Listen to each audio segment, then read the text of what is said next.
Hi everyone. In this video we're going to look at Trimble Scan Essentials for SketchUp, which is our new extension for working with point clouds from within SketchUp. First of all, we're going to go through the installation process, and then we're going to go through a very quick how-to guide. So, below the video you're watching at the moment, you should be able to click on this sketchupaustralia.com.au link. That'll take you directly to the Trimble Scan Essentials for SketchUp page. What we want to do is scroll down and sign up for the 30-day free trial for Scan Essentials. If you already have SketchUp Studio, you can skip this step and just go straight to the extension warehouse and download it from there. But for the rest of us, let's add our details here. Make sure you remember which email address you're using here, because we'll have to use the same email address when logging into the extension warehouse and SketchUp itself. Go ahead and click submit. So this is the getting started video that you're already watching, and this is a point cloud that we're going to use in our getting started guide. So we might as well start downloading that now. Now, if you don't already have SketchUp, you're going to have to use the SketchUp Studio 30-day trial. Go ahead and click on this link and it'll take you to instructions on how to sort that out. If you do already have SketchUp Pro, then you can sign up for a separate standalone 30-day free trial of Scan Essentials here. However, I'm not too sure how much longer this separate trial will last. I'm guessing they're going to combine it with the Studio trial before too long. So while you can, click on the Trimble Scan Essential 30-day trial button. That'll load the extension warehouse page. We're going to need to sign in to our Trimble ID. So go ahead and click sign in to continue. Make sure you're using the Trimble ID that you want to sign into SketchUp with. Click next, and then obviously you'll need to add your password. And then click sign in. We can now download the extension, read through all the terms, and if you agree, go ahead and click here. We're going to have to click download again. That download's now complete. Go ahead and close that down. And let's find where this installation file is, clicking on the drop down, show in folder. You'll see both the old stone house zip file, which is the point cloud that we're going to practice with, and also the install file here. So we're going to have to launch SketchUp. Let's make sure we're definitely signing in to the correct Trimble ID. And if you're happy with that, let's just open up any template.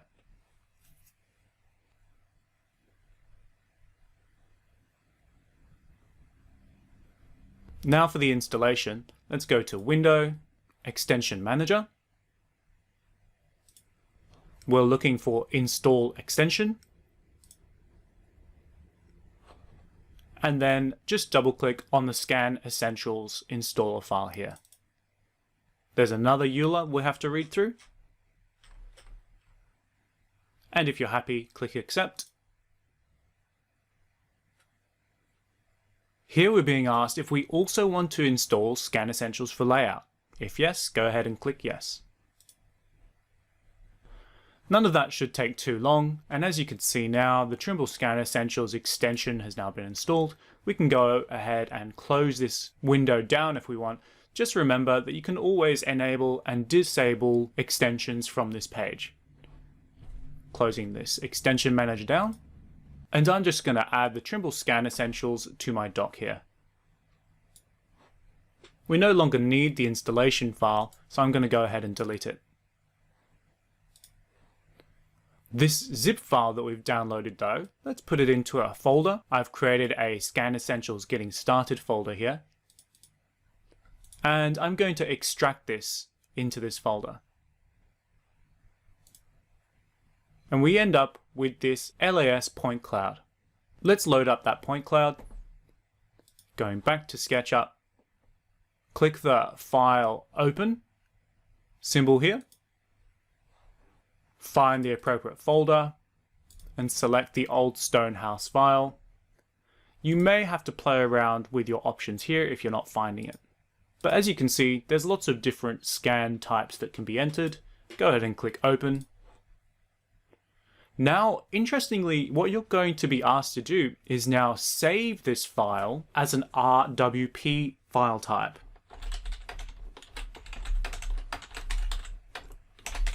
So I've given it a name, Old Stone House 01, and now the point cloud will be converted and imported.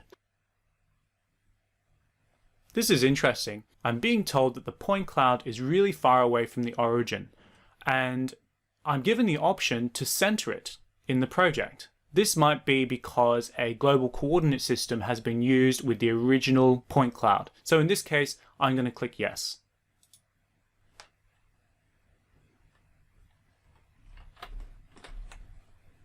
So this is our imported point cloud.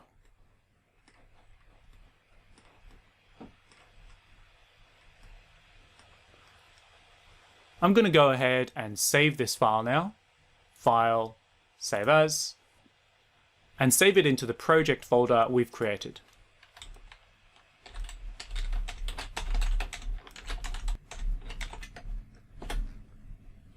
Okay, now that the point cloud is in the model, let's have a quick look around, just a bit of an explore. So obviously it is an old stone house, as the name suggests, and I suppose we'd have to be a little bit concerned about that just because buildings like this, the walls, everything pretty much, won't line up properly. There'll be lots of deviation from dead straight lines, but that's not a problem. We're not really here to properly model this building. We're just here to learn the tools.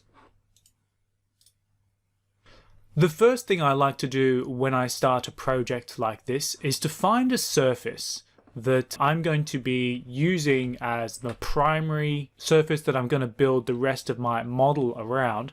And so if I think ahead about what I want to do, I want to do a basic model of this, and then I just want to show you maybe adding a little bit of a gazebo or something out here, nothing too crazy. So because of that, I think the most important wall in this case is going to be this one. So let's start out. I should also mention we're not in a position to be able to teach you SketchUp in this quick little demo. So if you haven't learned the basics of SketchUp, maybe check out our Learn SketchUp course, which I'll provide a link for. So getting started, let's place a rectangle on this wall. And immediately we should notice that it's obviously not perpendicular to the red axis. And in fact, if I go to a top-down view in parallel projection, it's quite easy to see that we're not, even this wall is not perfectly aligned with perpendicularity to the red axis. And so that's already telling us that we're going to have to move and rotate this building. But what you can see is that SketchUp is trying to build the rectangle following the point cloud. So let's go ahead and place that rectangle there. And I'm just going to use my push-pull tool to now expand that out to the opposite side. And also I want these sides to also line up with the outside of those walls. And already we can start to see there's a little bit of misalignment because these walls aren't at 90 degrees. But once again, we're not going to spend too much time worrying about that. I am going to project this base of this rectangle all the way down to the lowest point on this building, which looks like it's something around here. If I go to a view like that, in fact, let's bring it down even further to here. And so at least now we have a somewhat reasonable point to start our project from. And so what we're going to do next is, now that we have a very basic understanding of the overall shape of the building, I'm actually going to project this rectangle up, once again using the push-pull tool. Nothing too exciting so far. And I'm going to move and rotate the point cloud and the geometry that I've just created. I'm going to move them to the origin. So to move a point cloud, it's really easy. We just go move point cloud. Go ahead and click that. And I'm going to use this point that we've created. Notice that we have some options here for what is automatically selectable. In this case, we can disable point cloud snapping or selecting. This is preferring to select point cloud points over SketchUp geometry.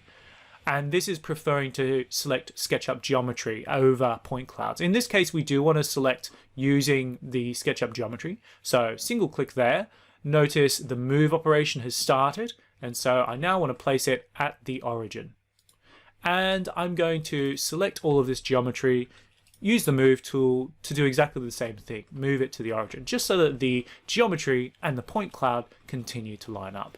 Now we'll see obviously that the point cloud is not aligned straight up across the green direction or the red direction. We already knew that. So the next step obviously is to use the rotate point cloud tool.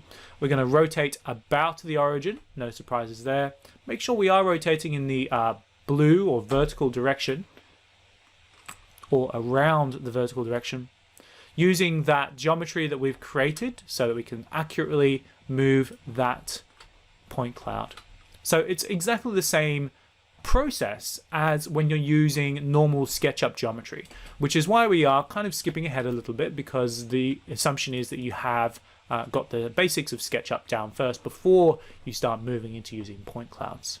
We are going to obviously have to rotate now the geometry that we've created and line that up with both the primary axes and the geometry in the point cloud. So that's done. Let's save where we're up to. With things like this, it's always a good idea to save regularly and in fact make saves of each stage. So I'm actually going to go File, Save As. This is a new stage. I'm making those names up, but it's just something for me if in the future I want to come back to this project and say, oh, I want to pick up this project at a certain stage and do something different. Those one words at the end just give me an idea of what we're actually trying to do there. We've kind of jumped ahead and started creating geometry. And that's relatively easy to do because this is a relatively simple point cloud. But sometimes you'll have far more complex point clouds with complex shapes externally and internally. So I just want to show you one of the workflows that I have for when I need to create geometry from a more complex point cloud. What I'll do is I will create a point cloud clipping box. In this case, we'll make it from the point cloud. And notice there we now have access to that box. I'm going to open up the tags section because that's generally a hidden object and we don't want it to be hidden. The reason we don't want it to be hidden is because I actually want to scale it down. So I'm going to use the scale tool and I'm going to scale it down to about there, I'd say. And then also from the base upwards to about there.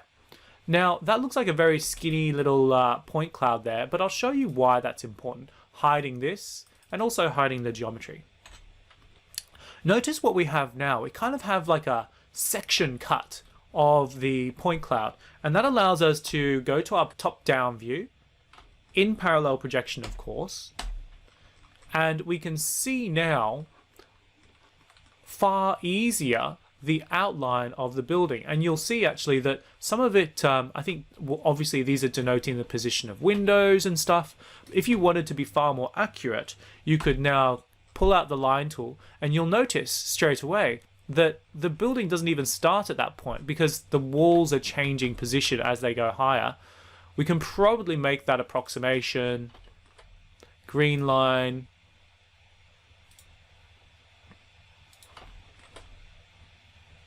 It's one of those things. You can keep adding an infinite amount of detail if you want. So one of the biggest challenges with point clouds is to think about what the purpose of the model is and then only model what is necessary to achieve that purpose or goal. Because you can obviously model every single brick if you wanted to, but you'd be here forever.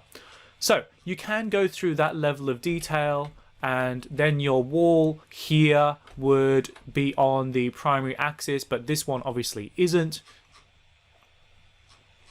And you can capture those details if you want. But in this case, I'm not going to do that. So I'm going to turn on my point cloud clipping box again, and I'm going to scale that back up so that I have the whole model visible again. Now I hid that geometry that I created before, so I'm going to unhide it now using my shortcuts. If you don't have the recommended shortcuts installed, once again, I'll link you to a video of that right here. So that pop-up should have just come up. Go ahead and click that, and that will help you install our recommended shortcuts for SketchUp. Let's start adding a little bit more detail here. Obviously, this wall stops around here. So let's select that edge and we'll push pull that in. I think probably looks like the internal walls finish around there. So we'll have that looking like that. And we'll want to push this surface upwards once again with the push pull tool. What I'm going to do is I'm going to push pull up to that point, I think. You'll actually notice the roof changes height at different points here. So I'm going to have to do this in a few stages. This is where the roof height gets to here. You know, because of this very interesting shape, I'm actually going to have to do something quite different. I'm going to have to project this upwards all the way to the top. And then I'm going to use a front view and use that now to inform the position of this roof. Now, I'm just making sure that I'm continuing to point on this surface. And to do that, I, after starting my align tool, obviously, holding down shift to force it to always be drawing on that face. And I don't want it to be 90 degrees. I want it to be down to here. Still holding shift and holding shift still until I hit that edge. And now, using these three lines, I'm going to go offset. I'm going to go offset inwards, and that looks to be about 300. So I'll type in 300. This line needs to extend out. I'm actually going to use these free extension collection 1001 bit tools because I just want to extend this edge to that edge, and I want to do the same for this one to here.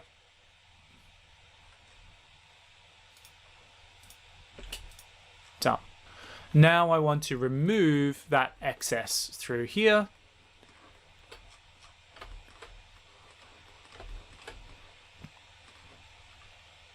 Okay, looking at this part, I think if I'm going to be able to draw these in properly, or model those in properly, I'm going to have to add a little bit of this extension that comes out. So let's set up our camera so we can see what's going on.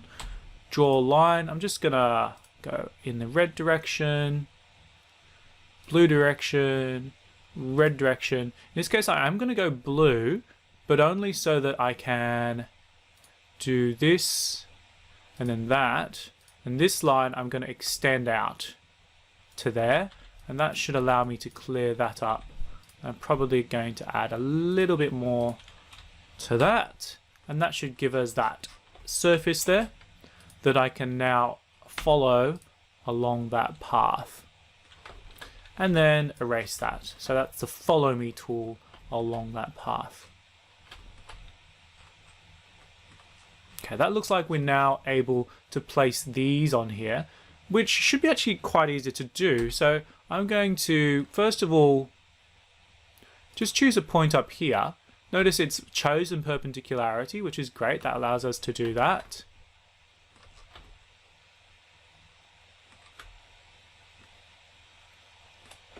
And I'm going to go tape measure out to here.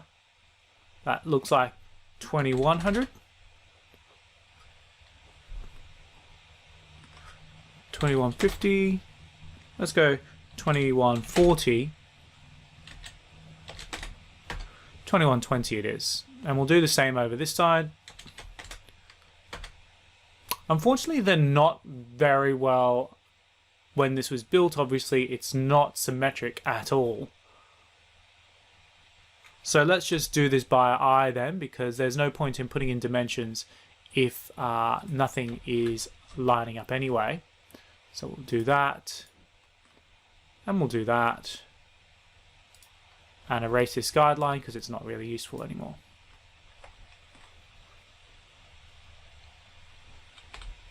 This line can now also go out in the red direction, I'm hoping, at least up to this surface, and then connect those up. Before I finish off this shape though, I am going to erase this and get rid of that.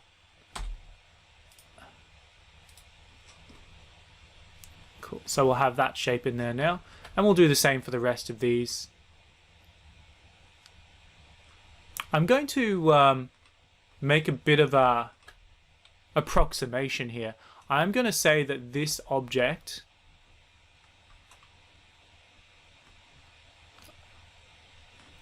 does actually start on the top edge here. Does actually project out to that distance and then finally lands there. And I'll do the same for this side as well.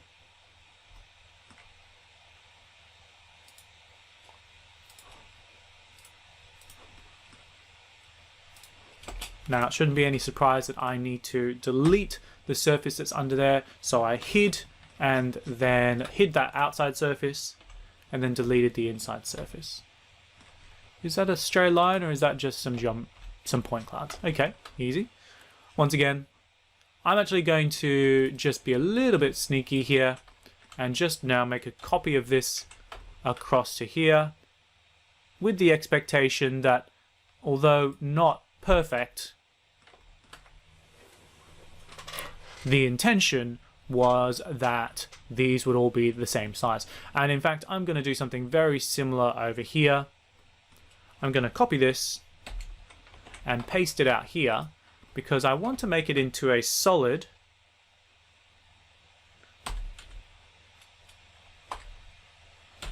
And to do that, I'll need to fill in that shape, make it into a group. I'm going to rotate it around because I want to put it on the other side, obviously, and then place it there.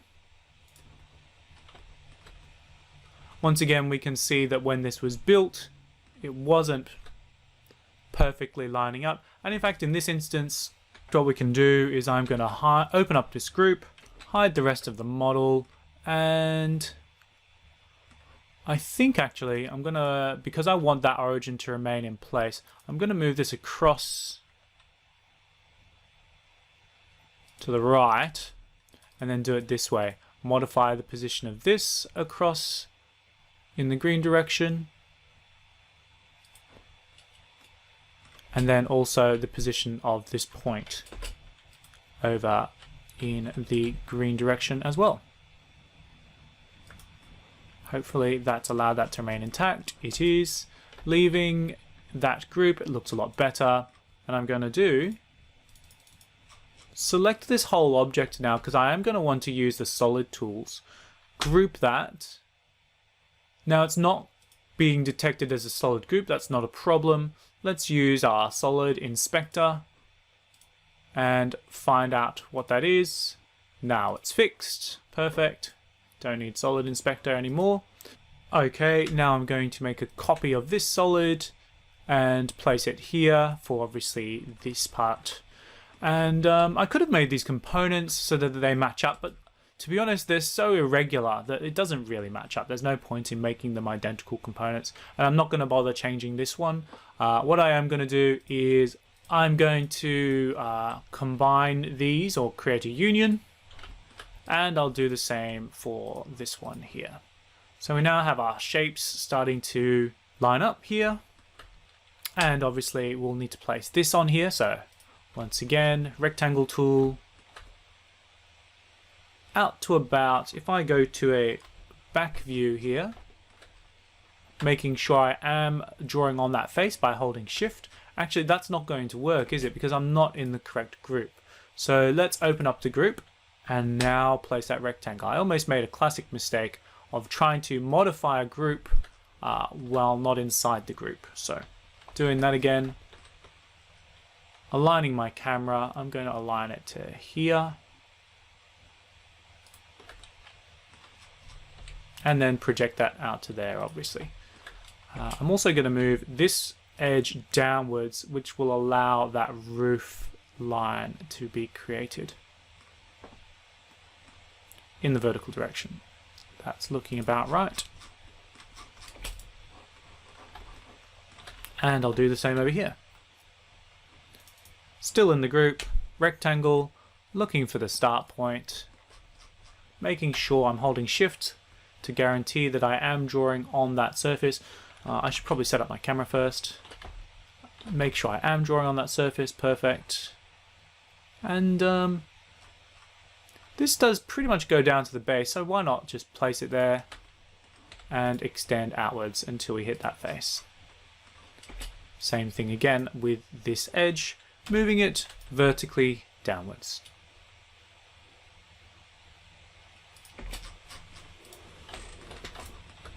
Let's now, we've been doing this for a little while, let's see what the result is looking like. We can turn off the point cloud from here, give that a click. And you can see what we've got so far. Not looking too shabby. While we're here, we might as well just run through the rest of these styles. Basically, they're just different ways of representing the point cloud. And different ones are useful at different times. This one's quite useful because, especially if you're just doing externals, it sort of hides the point clouds that are behind the geometry. So that allows you to focus on just the surface you're looking at. This video is already way too long, so I'm not going to do anything else. I'm not going to add a gazebo or anything like that. But I do want to run you through these settings. So there are some really interesting things here. In the settings, I can control the point cloud opacity, so how visible they are. All the way to the right kind of takes you to whatever the settings are associated with this shortcut version here. And the point cloud size is really interesting too. Obviously, the further up you go, the larger the points are rendered. But there is a point at which there's just too many points and they just start overlapping.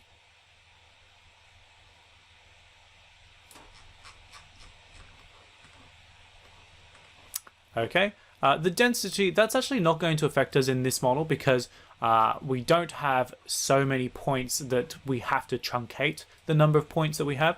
But sometimes you'll be working in a model that has just far too many points to work with at any one time. And so you may want to play around with the density. Oftentimes though, it's probably more efficient to play with this and a mixture of your clipping boxes. So do be aware that you'll want to balance this. So I'll push that all the way up to there, put that back to something sensible like that. And colorization is interesting as well. I'm actually going to turn off the geometry by hiding it because I want to continue to see what's going on here. So if we check out white, obviously white points on a white background doesn't look very good, but of course you could change your style settings to change the background color and all that sort of thing. So that's just something to be aware of. Station color, if you had multiple station information saved, so scanning station, then that information would be shown here. Color-coded intensity, I actually find this to be very useful. It looks a lot more complex, but it just helps you identify different parts of the model a lot easier. So actually I like working in that one. This is obviously the scanned color. This is the altitude or height of each point, and then there's a grayscale option as well, which a lot of people like to use. So going back to the true color, shading here, this one's not normal shading, not particularly working on this one, ambient shading and no shading. So this option here just shows you which point clouds are loaded into the model. Now this inspection one is actually really interesting. If I turn inspection map on and unhide my geometry, what you'll see is the point cloud has been changed so that each point now is reporting how far away it is from existing SketchUp geometry. So in this case, we can see that the walls are within 200 mil of what we've drawn, which is good. But obviously some of the details, like the doors, which we haven't drawn in properly, they're not being accurately represented. And in fact, I didn't even really see this lot of point clouds up here. It's only now just standing out. So yeah, we may want to, of course, we're going to want to clean up this because we're going to put the window in, all that sort of thing. And it really helps you pick out where doors and openings are in your major surfaces. You can change this number, of course. Now it's showing us maybe not as 100% accurate as we thought. And then if we push it up to 500, it's showing us that as long as we only want to model to the closest meter or half a meter, we're doing quite well. But obviously that's a little bit excessive. Point cloud transformation, we can reset that transformation here, but I wouldn't recommend it right now. And this is where we can set the current settings, so these settings as our default, all reset. So change this all back to whatever our last default was. So those settings, some of those are actually really powerful, especially this inspection map. So I'm going to turn that off. The only other thing I'm going to leave you with, I'll close this down now, is with our section box, I did kind of skip over a part. You can make different types of section boxes. Let's open up the one that we already have. So that's in a hidden tag. And the reason there's nothing working with this section box is because it's actually bigger than our project. So obviously we can scale that down, etc. Or in this direction, or rotate it, etc. Okay, I think we'll leave this demo of Scan Essentials here. I hope you've had some fun with it.